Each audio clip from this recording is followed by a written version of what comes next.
नमस्कार मंडळी, तू ही रे माझा मित्र या मालिकेच्या पुढील भागामध्ये आज आपण पाहणार आहोत की रमाकांत सकाळ सकाळ अर्णव जवळ येऊन म्हणतो, चिंटू, गेले 2-3 दिवस ऑफिसमध्ये खूप प्रॉब्लेम सुरू आहेत.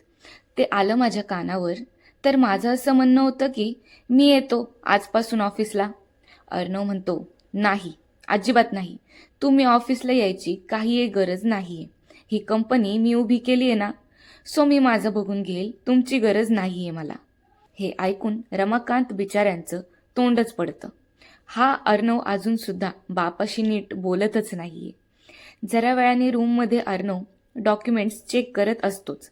तेच त्याचं तोंड पाहून ईश्वरी त्याला विचारते, काय हो, काय झालं? पेपर्समध्ये काय प्रॉब्लेम आहे का?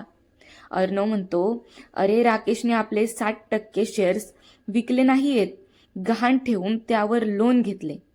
आता जर ह्या अर्णव ईश्वरीला लोन अमाऊंट जर समजली ना, तर ह्यांच्या पायाखालची जमीनच सरकल.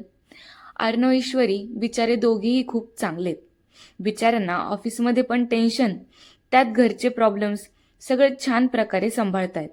ऑफिसमध्ये एवढा प्रॉब्लेम सुरू असताना सुद्धा अर्णव नम्रता आणि आकाशला फिरायला पाठवत आहे. पण आता आकाशने त्यासाठी नकार दिलेला आहे. शेवटी अर्णवने त्या दोघांना आता नाईट्स मूव्ही तिकीट्सची ऑफर दिलेली आहे. आणि आता ईश्वरीने सुद्धा नम्रतासाठी ऑफिसला जायला चक्क नकार दिलेला आहे. ती ऑफिसचं जे काही काम असेल ते घरूनच करणार आहे. एकीकडे आज नम्रताने घरात जे भांडण केलं ते मला कुठेतरी मनात पटलं. खरंच बायका आयुष्यभर कामच करत राहतात, पण कधीच एक शब्द सुद्धा बोलून दाखवत नाही. पण जर सुप्रिया अचानक अक्कलकोटवरून आली ना, तर नम्रताचं काही खरं नाही बरं का. पण पुढं काय होणार आहे हे जर तुम्हाला अजून माहीत करून घ्यायचं असेल तर चॅनलला सबस्क्राईब करायला विसरू नका. आणि हो, बेल आयकॉनवर क्लिक करा. Bye bye.